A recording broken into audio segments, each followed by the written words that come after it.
தென்னிந்திய சினிமாவின் மிகவும் பிரபலமான நடிகைகளில் ஒருவரான சரிதா 1960ஆம் ஆண்டு ஆந்திர மாநிலம் குண்டூரில் பிறந்தார்.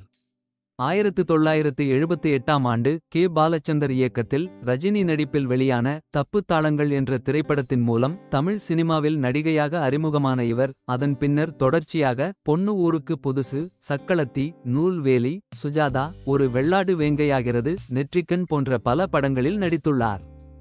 தெலுங்கை தாய்மொழியாக கொண்டிருந்தாலும் தமிழ், மலையாளம், கன்னடம், தெலுங்கு உள்ளிட்ட 4 மொழிகளிலும் 150 படங்களுக்கும் மேல் நடித்து அசத்தியிருக்கிறார். மேலும் ரம்யா கிருஷ்ணன், நக்மா, சௌந்தர்யா போன்ற முன்னணி நடிகைகளுக்கு 200 படங்களுக்கும் மேல் 4 மொழிகளிலும் பின்னணி குரல் கொடுத்துள்ளார்.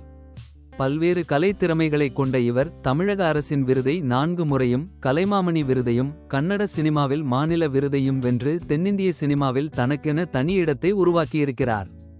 முதலில் வெங்கட சுப்பையா என்பவரை திருமணம் செய்து கொண்ட இவர் 1 வருடத்திலேயே விவாகரத்து பெற்று பிரிந்தார்.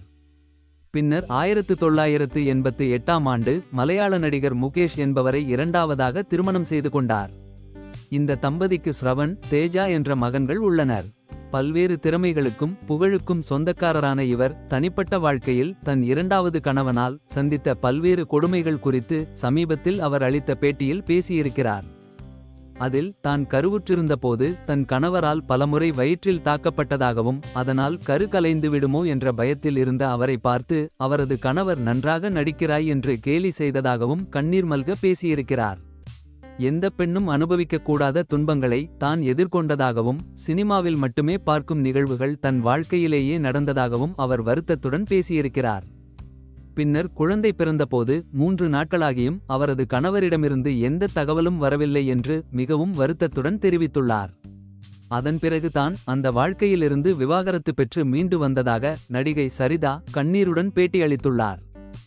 1988ஆம் ஆண்டு முதல் தனது குழந்தைகளுக்காக சினிமா துறையில் இருந்து விலகியிருந்த இவர் நீண்ட இடைவெளிக்கு பிறகு 2001ஆம் ஆண்டு வெளியான ஃப்ரெண்ட்ஸ் படம் மூலம் மீண்டும் தமிழ் சினிமாவில் நடிக்கத் தொடங்கினார். கடைசியாக 2023ஆம் ஆண்டு வெளியான மாவீரன் படத்தில் சிவகார்த்திகேயனின் அம்மாவாக நடித்திருந்தார்.